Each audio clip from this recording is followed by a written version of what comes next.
안녕하세요. 사는게 예술의 호스트 수수진입니다. 반갑습니다.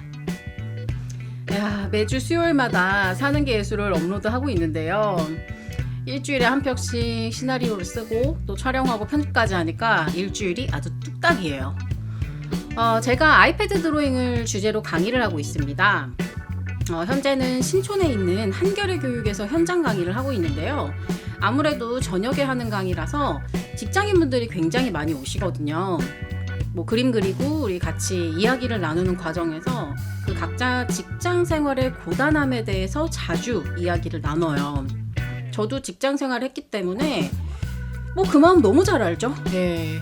뭐 싫은 사람과 일주일에 가장 오랜 시간을 함께 보낸다는 것의 그 고통 그리고 뭔가 좀 계속 아닌 척 가면을 쓰고 매 순간을 대하는 그 어떤 피로감 있잖아요. 네, 그거 너무너무 잘 압니다. 저는 뭐 지금은 직장 생활을 하고 있지는 않지만 그렇다고 해서 이 역할놀이가 끝났는가 하면 또 그렇지도 않아요. 클라이언트에게 프로페셔널하게 보이고 싶고 또 저희 수강생분들께는 사람 좋은 사람, 그러니까 사람 좋은 강사, 네, 강사로 보이고 싶은가 하면 지금 이 팟캐스트에서도 뭔가 지적이면서 위트도 있으면서 그러면서 뭐 귀엽고 네, 그런 뭔가 좀 그런 사람으로 보이고 싶단 말이죠. 그러니까 이 역할놀이는 끝나지 않는다라고 말씀을 드릴 수 있을 것 같네요. 네, 그래서 오늘의 주제 꺼내보겠습니다. 감정노동입니다. 감정노동이라는 단어를 우리나라에서는 서비스업에 빗대어 많이 쓰는데요. 실제로 이 단어의 역사를 파보면요. 감정노동은 미국의 사회학자 아를리 호크실드가 1983년에 발표한 책에서 처음 사용한 개념입니다. 고객 혹은 타인에게 특정한 감정 표현을 요구받는 그런 직업에서 자신의 실제 감정을 억누르고 사회적으로 기대되는 감정을 표현하는 것이 이 말의 공식적인 정의입니다. 미국 항공사 승무원이 그의 연구 대상이었는데요. 여러분 혹시 최근에 그 델타 항공 승무원 패러디 혹시 강유미 씨가 패러디한 영상 보신 적 있으세요? 저는 진짜 배 잡고 웃었는데 1983년 그 당시에 호크실드가 연구한 감정노동의 그 대상이 감정노동의 연구 대상이 델타 항공 승무원이었대요.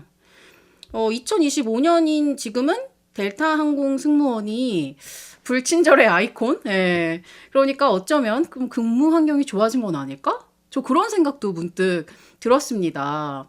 불친절한 서비스에 대한 재정의가 필요한 시기는 아닌가? 뭐 이런 생각까지 들었습니다. 뭐 우리 모두 적당히 받은 만큼만 일하면 되는 거죠. 예. 근데 여러분 모두가 그 강유미 씨 영상에 나온 것처럼 물론 굉장히 과장된 영상입니다만 이제 그런 애티튜드로 정말 뭐 그분들처럼 굴었다가는 회사에서 문제가 될 수도 있겠죠. 예. 뭐 델타항공 얘기가 나와서 말인데 제가 미국 여행을 했어요. 아주 어렸을 때, 20대 때. 근데 뭐 그러니까 뭐 미국의 대륙을 이동해야 되니까 델타항공으로 국내선 이동을 했는데 그때 승무원들이 불친절했느냐? 근데 사실 그렇게까지 느끼지 못한 것 같아요. 그냥 뭐 비행기는 비행기고 승무원은 승무원이다. 뭐 저는 뭐 전혀 어떤 특별한 감정을 느끼지는 못했지만 뭐 어쨌든 그렇습니다. 네, 그래서 다시 호크실드의 연구로 돌아가서 이렇게 자꾸 좀 곁길로 새게 되네요, 오늘. 네, 그래서 연구로 다시 돌아가서 지금은 그가 정의한 서비스 직군을 넘어서 직장 전체 영역에서 감정노동이 발생한다고 봅니다. 상사 앞에서의 태도, 회의에서의 억지 미소, 동료의 감정까지 떠안는 공감노동까지, 그러니까 실제 일보다 이런 감정 체력이 훨씬 더 필요한 것이 현대 사회에서의 조직 생활이죠. 조직 생활 외에도요, 디지털 시대, 즉 이 SNS 감정 노동 또한 빼먹을 수 없는 요소입니다.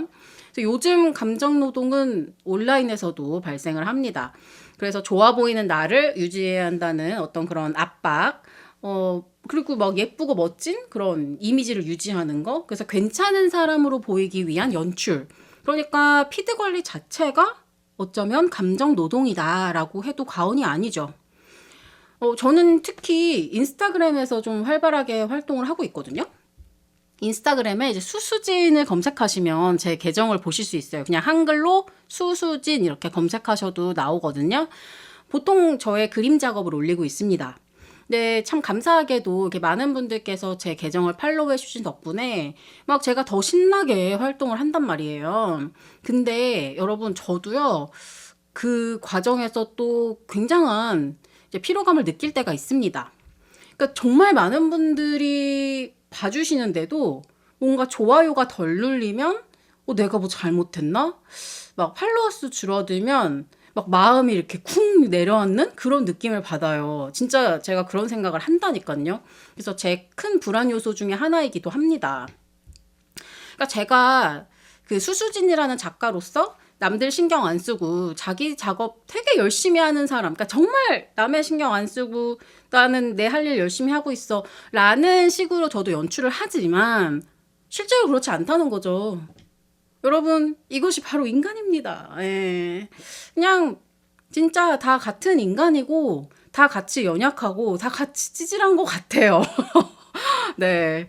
네, 그래서 그 감정 노동의 부작용을 살펴보면 정서적 소진, 무기력감, 공감 능력 저하, 우울감, 그리고 수면 문제까지 굉장히 여러 심리적인 문제가 발생한다라는 것을 알 수 있어요. 그러니까 이 연구를 통해서도 그렇고 지금 우리 현대사회에서도 여전히 이 감정노동의 부작용은 계속해서 발생하고 있죠.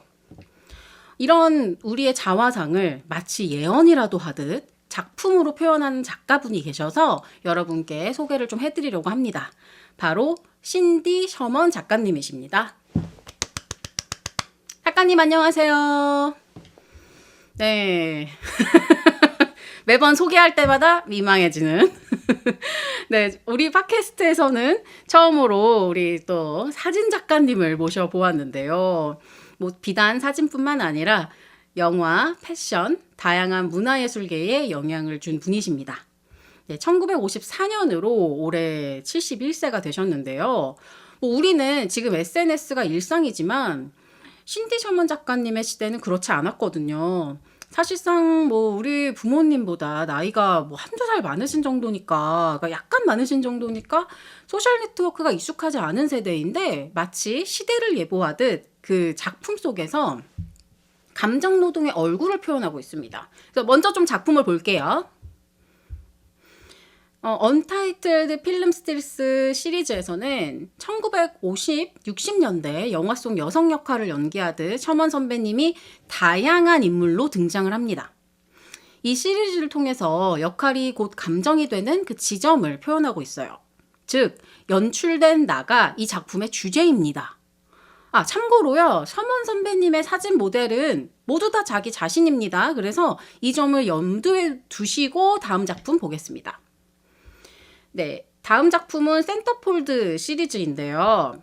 센터폴드라는 단어는 잡지의 중심 펼침면, 그래서 이걸 연상시키는 구도로 보여지는 여성의 불안 그리고 역할을 직접적으로 드러내는 작품입니다.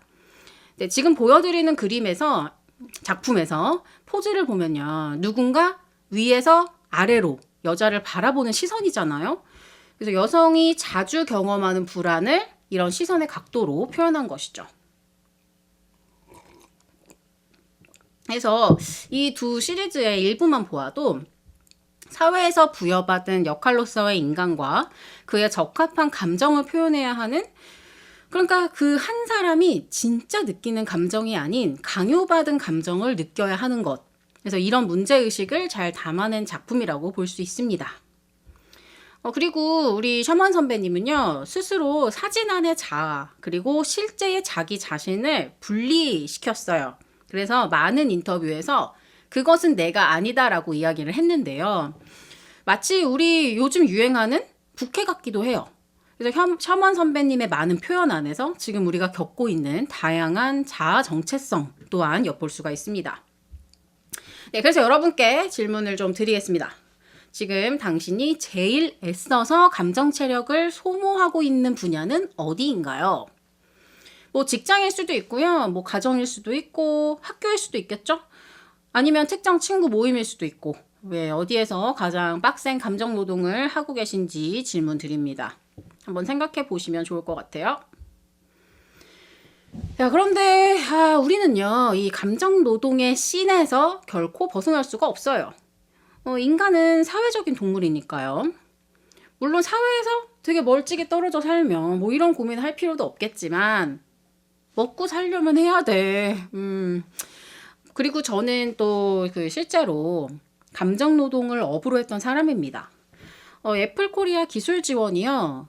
제가 애플 코리아에서 근무했었다라고 지난 에피소드에서 언급을 했는데, 애플 코리아 기술 지원이 기술을 지원하는 일이기도 한데, 제가 실제 했던 일은 거의 고객의 감정을 좀 이렇게 케어하는 거? 이제 그게 굉장히 중요도가 높았던 것 같아요. 그래서 많이 힘들었습니다. 그래서 애플은 훌륭한 기업이고 조직 문화도 나쁘지 않지만 일 자체가 정말 고되다라는 생각을 했어요. 그래서 입사 후에 늘 생각했죠. 이대로는 안 된다. 이 일은 절대로 오래 하면 안 된다. 그래서 피했습니다. 근데 피했더니 뭐 더 큰 고난이 왔지만 어쨌든 피했어요. 이직을 했습니다. 그래서 저는 환경을 바꾸려는 노력을 꼭 해야 한다고 생각해요. 그래서 저는 개인적으로 이직을 굉장히 많이 했고 하다 여기까지 왔습니다. 프리랜서의 길을 스스로 개척했습니다. 그래서 여러분 이직하세요. 환경을 바꾸시고 좀 여러 가지를 경험해 보시면 좋겠습니다.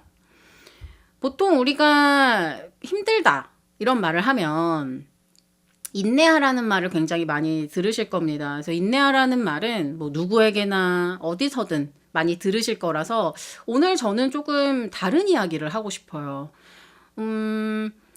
참지 마세요. 네. 뭐 참으라고 조언해 주시는 분들은 아마 굉장히 잘 참는 성향을 가진 분들이실 거예요. 그리고 그게 굉장히 본인과 잘 맞기 때문에 이제 그렇게 말씀을 해주시는 거라서 그 또한 너무 감사합니다. 그런데 잘 생각해 보면요. 고통스러운 거를 무조건 감내하는 거? 그거 사실 좀 무식한 걸 수도 있을 것 같아요. 그러니까 말하자면 그 인간의 삶은 각자의 지문이 다른 것처럼 정말 모두 세밀하게 다 다르거든요. 그래서 결코 일반화할 수가 없죠. 그래서 참아야 하는 환경이 있고 그렇지 않은 환경이 있겠죠. 그래서 스스로 잘 판단을 하셔야 될 것 같아요. 그래서 그냥 좀 저의 개인적인 이야기를 하자면 저는 고통을 피할 수 있는 길을 찾으려고 노력했어요. 저를 고통스럽게 하는 사람들과는 좀 과감하게 관계를 정리했고요. 근데 물론 그 과정이 쉽지 않지만 함께 했을 때의 고통보다는 덜 힘들다 이렇게 생각합니다. 그래서 제가 실제로 친구가 그렇게 많지는 않은데요. 근데 또 저는 친구가 많지 않은 게 저의 자랑거리예요. 왜냐하면 제가 친구가 많지 않기 때문에 되려 진짜 우정이라고 말할 수 있는 그 관계들이 있어요. 특히 20년째 지금 우정을 나누고 있는 저희 베프가 있고요. 또 저희 올케 같은 경우도 중학생 때부터 교회에서 알던 사이예요. 그러니까 제 남동생이랑 제가 엄청 아끼는 제 거의 교회 동생이랑 결혼을 한 거죠. 얼마나 좋은지 몰라요. 그래서 제가 제 조카랑도 엄청 친한 거예요. 그러니까 정말 중요한 관계는 어차피 끝까지 남고 끝까지 가게 되어 있기 때문에 너무 많은 사람에게 과도한 감정 노동을 안 하셔도 괜찮다라는 말씀을 좀 드리고 싶습니다. 왜냐면요. 우리 모두의 감정 체력은 너무 소중하니까요. 그래서 저는 그 감정 노동을 피할 수 있으면 피해라 라고 이야기를 하고 싶은데, 근데 아까 말했던 것처럼 사람의 상황은 다 다르다. 일반화할 수 없다. 그래서 그렇지 못한 분들을 위해서도 우리가 여러 가지 방법을 좀 생각해 보면 좋을 것 같아요. 그래서 피할 수 없는 경우라면 그 감정 노동의 환경을 도저히 피할 수 없는 환경이라면 어떻게 하면 좋을까? 어떻게 해소할 수 있을까? 그리고 만약에 혹시 지금 또 들으시는 분들 중에서 뭔가 감정 체력을 충전하는 그런 나만의 방법이 있다면 댓글로 알려주셔도 정말 좋을 것 같아요. 우리 신디 셔먼 작가님의 작품, 아까 저희가 살펴봤던 그 작품을 보면 작가 자신이 그 문제라고 의식하고 있는 내용이 있죠. 그걸 사진으로 표현을 한 거잖아요. 그리고 그걸 표현했을 때 많은 사람들의 공감을 샀단 말이죠. 저는 그런 의미에서 여러분 개인이 어떤 방식으로든 표현을 하셨으면 좋겠습니다. 예술은 도구거든요. 사람을 살리는 도구. 저는 이 도구를 잘 활용해서 여러분의 일상이 좀 더 충만해지고 좀 살만해졌으면 좋겠어요. 뭐 저야 뭐 이제 그림을 그리니까 그림으로 표현하면서 해소를 하고 또 어떻게 보면 그게 저에게는 좀 제일 쉬운 방법인데요. 근데 뭐 막상 뭘 해야 할까 생각했을 땐 굉장히 어려울 수 있잖아요. 그래서 저는 필사를 추천합니다. 필사 막 생각만 해도 너무 힘든데 이렇게 생각하실 수도 있는데 제가 그 무라카미 하루키 작가님의 글을 오래도록 필사했거든요. 제가 지난 에피소드에서도 한번 언급한 적이 있는데요. 제가 그 필사를 하던 당시에 첫 직장에서 엄청나게 스트레스를 많이 받았을 때예요. 그래서 퇴근하고 집에 와서 그 지친 마음을 달랠 길이 뭐 일단 부모님한테 상사욕을 하고 근데 그래도 안 풀려. 네, 그래도 안 풀려서 필사를 했습니다. 근데 정말 신기한 것이 좋은 문장을 쓰다 보면 그 글자가 제 마음에 남더라고요. 그래서 자기 위로의 어떤 정말 창작의 글을 쓰는 것도 좋은데, 근데 막상 글을 쓰려면 막상 뭘 써야 될지 모르겠거든요. 그래서 저는 필사를 먼저 시작하기를 좀 권장을 해드립니다. 요즘은 필사책이 많이 나와서 더 필사하기가 좋아졌어요. 저는 최근에 이 책, 보이실나? 네. 하루 한 장 나의 어휘력을 위한 필사 노트 컴포지션 에디션입니다. 너무 예쁘죠? 이렇게 컴포지션 노트로 나와가지고 이게 양장이라서 더 이제 두껍고 좋아요. 그래서 매일 이렇게 필사할 수 있도록 여기 문장이 있고 필사하는 란이 되어 있는데 네, 정말 좋습니다. 그래서 이 책이 유선경 작가님께서 쓰신 책인데 공교롭게도 또 작가님이 저희 어머니랑 동명이인이셔서 더 뭔가 반가운 마음으로 구매를 했습니다. 그리고 저는 이미 이 작가님께서 쓰신 감정어휘라는 책을 읽었는데 굉장히 좋았거든요. 그래서 이 자리를 빌어서 이 책 한번 추천을 해드려 보겠습니다. 네, 오늘은 감정노동이라는 개념을 가지고 함께 사유해 보았습니다. 네, 여러분 제가 소박하게 구독자 이벤트를 해보려고 합니다. 네, 유튜브 게시물 한번 확인해 주시면 감사하겠습니다. 지금 구독자가 한 200분 정도 계시는데요. 저는 마치 200만 같아요. 어쩜 좋아? 네, 어쨌든 참여하시면 상품을 받으실 확률이 매우 높습니다. 제가 그 전에도 이제 각자의 사전이라는 팟캐스트를 운영했었는데요. 그때도 소박하게 좀 이런 이벤트를 많이 했어요. 그래서 뭐 5분 뽑으면 뭐 5분 신청하셔서 막 우리끼리 아주 재미있게 했습니다. 그리고 제가 가끔 이제 일러스트레이터로서 브랜드와 협업을 하는 경우가 좀 있는데요. 그럴 때는 또 협업한 상품을 선물로 보내드리기도 하고 되게 저희끼리 되게 즐거웠거든요. 그래서 제가 앞으로도 이 유튜브 채널을 통해서 가끔 좀 이벤트를 열 테니까 또 많은 참여 부탁드리겠습니다. 네. 그래서 선물이 뭐냐? 제 이 영상의 배경을 보시면 여기가 제 작업실인데요. 여기 빨간 동그라미가 하나 있는데. 네, 요것도 예쁘다고 말씀해 주신 분들이 되게 많으셨어요. 너무 감사드려요. 네, 이게 2026년 탁상 달력이에요. 그래서 이렇게 표지가 있고 이렇게 넘기면 1월, 2월, 이렇게 3월 있습니다. 그리고 쫙 돌려보면은 그림만 있어요. 그래서 한 해를 다 쓰고 나서도 이렇게 오브제처럼 올려둘 수 있도록 이렇게 하나의 작품처럼 연출을 했는데요. 그래서 지금 저의 스마트 스토어에도 판매를 하고 있는데 이 달력을 5분께 선물로 드리려고 해요. 이 달력이랑 이 아트라이프라고 쓰여 있는 이 엽서 세트를 선물로 드리겠습니다. 많은 참여 부탁드립니다. 네, 사는 기술 팟캐스트는요, 유튜브, 스포티파이, 애플 팟캐스트에서 들으실 수 있습니다. 네, 많이 소문내 주시면 정말 너무너무 감사할 것 같아요. 네, 저도 열심히 콘텐츠 만들고 또 여러분께서 즐거이 사유하실 수 있는 거리를 많이 고민하고 찾아보고 리서치 하겠습니다. 여러분의 사유를 늘 응원합니다. 다음 이 시간에 또 만나요. 안녕.